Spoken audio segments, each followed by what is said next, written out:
English didn't arrive until hundreds of years later. They were Celts. Britons were Celts. What was a Celt? Historians argue to this day over precise definitions, but one thing we do know, or we think we do, is that these people, these Britons, had a common language, Celtic. How do we know? Well, place names for a start.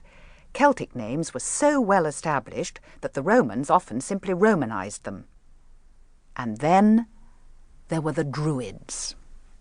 The whole Gaulish nation is to a great degree devoted to superstitious rites, and on this account those who are afflicted with several diseases, or who are engaged in battles and dangers, either sacrifice human beings for victims, or vow that they will immolate themselves.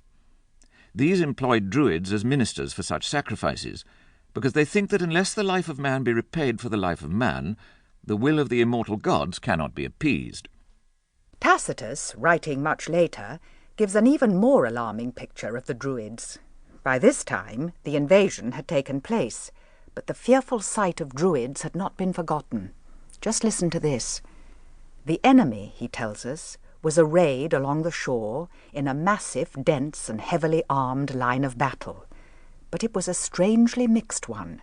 Women, dressed in black like the Furies, were thrusting their way about in it, their hair let down and streaming, and they were brandishing flaming torches.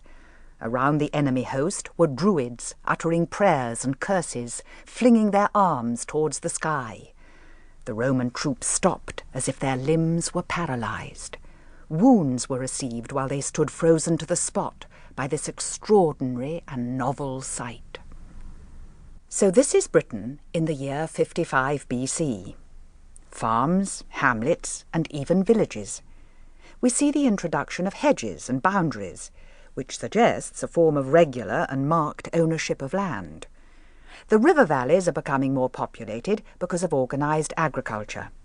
We have the beginnings of industrial pottery. We have a common language, and we have what we now call Gallo-Belgic coins, which suggests that Caesar was right when he said that the people in the lowland areas, broadly what we now call the south-east and Midlands, were infiltrated by those from the continent.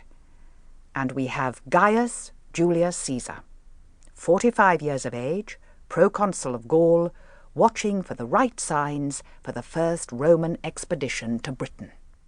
Caesar saw the Britons as a tougher and coarser branch of the Celtic tribes whom he was subduing in Gaul.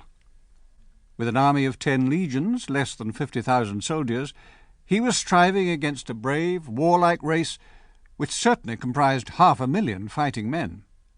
A raid upon Britannia seemed but a minor addition to his tolls and risks. But at the seashore, new problems arose. There were tides, unknown in the Mediterranean. Storms beat more often and more fiercely on the coasts. The Roman galleys and their captains were in contact with the violence of the North Sea. All that mattered was to choose a good day in the fine August weather, throw a few legions onto the nearest shore, and see what there was in this strange island after all. It is now August in the year 55 BC. Gaius Julius Caesar was camped on the shores of what we call Boulogne. Across the narrow seaway, the Britons knew he was there and what he was planning. These Britons had fought in Gaul alongside Caesar's men. They knew what he was capable of and what he might do with that capability. Some of the tribes sent envoys to Caesar. They didn't want to fight. Also, many of the tribes are at war with each other, so there was much to gain from making peace with the Roman. But that was the future. For now, the moment is approaching to sail. At Boulogne, Caesar has his main flotilla made ready, about 80 transport vessels and warships. Not far away, probably at Ambleteuse, more transports and the all-important cavalry. The main force is perhaps 2 legions strong. In the van, Romans. It is now very dark, although there is a full moon. Caesar is not a sailor, and these are not the tideless waters of the Mediterranean. There is much drama to come.